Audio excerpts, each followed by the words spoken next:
মে Israel, ফিলিস্তিন ও Iran হতে যুদ্ধ চলছে জানিয়ে দেব আমাদের থাকা সর্বশেষ গুরুত্বপূর্ণ আপডেট আন্তর্জাতিক সংবাদ। 3 ইসরায়েলের বিনিময়ে মুক্তি পেল 183 ফিলিস্তিনি। এরপর জানিয়ে দেব পুরো ফিলিস্তিনের স্বাধীনতা এখন সময়ের ব্যাপার। আরো জানিয়ে দেব পাকিস্তানের রাতভর সংঘর্ষে 18 সেনা সহ নিহত 41। এরপর যা থাকছে রমজানে কাবায় তারাবি পড়াবেন যে 7 ইমাম।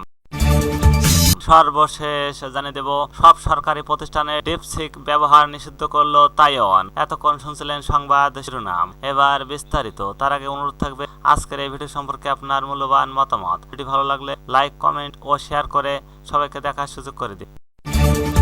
3 ইসরায়েলের বিনিময়ে মুক্তি পেল 183 ফিলিস্তিনি। ইসরায়েলের কারাগারগুলোয় আটক থাকা ফিলিস্তিনের মধ্যে শনিবার 183 জন মুক্তি দেওয়া হয়েছে। যুদ্ধবিরতি চুক্তির শর্ত মেনে তাদের ইসরায়েল। খবর আল জাজিরার। ফিলিস্তিনি বন্দীদের সংবাদ মাধ্যম দপ্তর নতুন এক বিবৃতিতে 183 জনকে বিষয়টি নিশ্চিত করেছে। বিবৃতিতে বলা হয়েছে এই 183 ফিলিস্তিনি বন্দীর মধ্যে 18 জন যাবজ্জীবন কারাভোগ করেছিলেন। 54 জনের বিরুদ্ধে দীর্ঘমেয়াদে কারাদণ্ড দেওয়া হয়েছিল, আর বাকি 11 জনকে 2023 সালের 7 অক্টোবর গাজায় যুদ্ধ শুরুর পর আটক করা হয়েছিল। এর আগে বলা হয়েছিল ইসরায়েলের কারাগারগুলো থেকে শনিবার 90 জন বন্দীকে মুক্তি দেওয়া হবে। এই সংখ্যা বাড়ানো হয়েছে। ফিলিস্তিনি বন্দীদের সোসাইটি মুখপাত্র আমানি সারাহানে বলেন তথ্যটি হালনাগাদ করা হয়েছে। শনিবার 183 বন্দী করবে ইসরায়েল। গত 19 জানুয়ারি থেকে ইসরায়েল ও হামাসের মধ্যে গাজায় যুদ্ধ কার্যকর হয়েছে। পুরো ফিলিস্তিনের স্বাধীনতা এখন সময়ের ব্যাপার।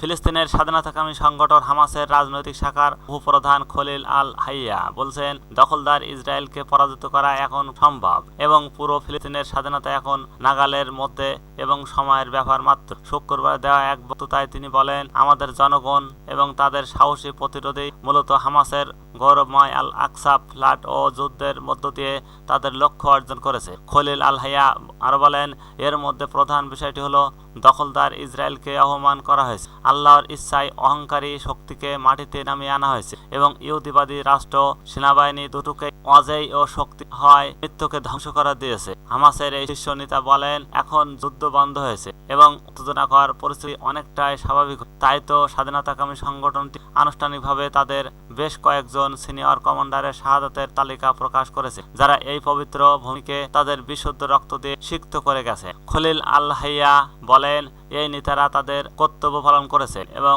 নতুন প্রজন্মের দৃঢ়চেতা ও নেতাদের কাছে সংগ্রামের পতাকা তুলে যারা আল কুদস ও আল আকসার দিকে যাত্রা অব্যাহত রাখবেন, মহান প্রত্যাবর্তনের পথ প্রশস্ত করবেন। হামাস নেতা বলেন, প্রতিরোধের রহমত স্বরূপ এই সংগঠনটি সবসময় শাহাদাতের অগ্রভাগে একই ব্যাংকারে আমাদের জনগণের পাশে দাঁড়িয়েছিল। তাদের ত্যাগ আমাদের সঙ্গে ভাগাভাগি করেনি। হামাসের শহীদ ও নেতাদের প্রতি শ্রদ্ধা জানিয়ে লিলাল হাইয়া বলেন, আমরা এই মহান নেতাদের বিদায় জানাই, যাদের সঙ্গে আমরা বহু বছর ধরে বসবাস করেছি এবং কাজ করেছি।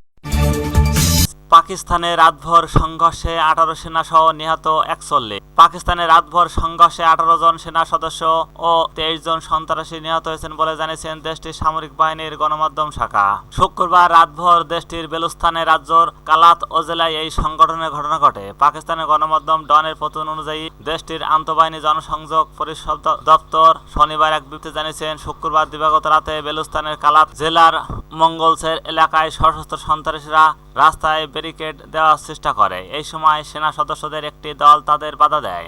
এতে ওই সংঘর্ষের ঘটনা ঘটে। বিবৃতিতে বলা হয়েছে, বেরি ও শত্রু শক্তির ইন্ধনে চালানো এই কাপুরুষোচিত সন্ত্রাসী হামলার উদ্দেশ্য ছিল বেলুস্তানের শান্তিপূর্ণ পরিবেশ বিঘ্ন করা এবং নিরীহ বেসামরিক নাগরিকদের টার্গেট করা। তবে নিরাপত্তা বাহিনী, আইন ও প্রয়োগকারী সংস্থাগুলো দ্রুত প্রতিক্রিয়া দিয়ে সন্ত্রাসীদের পরিকল্পনা ব্যর্থ করে দেয় এবং 12 জন সন্ত্রাসী নির্মূল করে, যাতে স্থানীয় জনগণের নিরাপত্তা নিশ্চিত হয়। আইএসপিআর আরো জানিয়েছেন, অভিযানের সময় 18 জন সাহসী সেনা বীরত্বের সঙ্গে লড়াই করে শহীদ হয়েছে। একই সঙ্গে নিরাপত্তা বাহিনী এলাকায় সন্ত্রাসী নির্মূল অভিযান চালিয়ে যাচ্ছে। এই জঘন্য কাপুরুষোচিত হামলার জড়িতদের বিচারের আওতায় আনা হবে। পাকিস্তানের সেনাবাহিনী জানিয়েছেন, তারা বেলুস্তান সহ পুরো পাকিস্তান শান্তিশৃঙ্খলা উন্নয়ন অব্যাহত রাখতে দৃঢ় প্রতিজ্ঞ। সেই সঙ্গে সাহসী সেনাদের এই আত্মত্যাগ তাদের সংকল্প আরো শক্তিশালী করবে বলে উল্লেখ করা হয়েছে।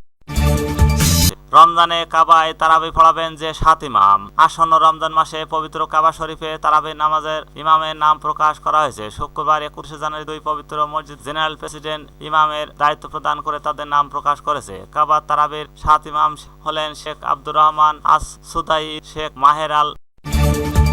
সব সরকারি প্রতিষ্ঠানে ব্যবহার নিষিদ্ধ করল তাইওয়ান। সরকারি সব প্রতিষ্ঠানে চীনের কৃত্রিম বুদ্ধিমত্তা এআই উৎপাদনকারী কোম্পানি ডিপসিকের ও সব ধরনের সেবা ব্যবহার নিষিদ্ধ দিয়ে তাইওয়ান। শুক্রবার তাইওয়ানের ডিজিটাল অফিসিয়াস ও বিষয়ক মন্ত্রণালয় থেকে দেওয়া এই তথ্য জানানো হয়েছে। মন্ত্রণালয়ের দাবি, তথ্য নিরাপত্তার জন্য একটি বড় হুমকি। তাইওয়ান সরকার তাইওয়ানের প্রযুক্তিগত পণ্যর প্রতি বরাবরই সতর্ক।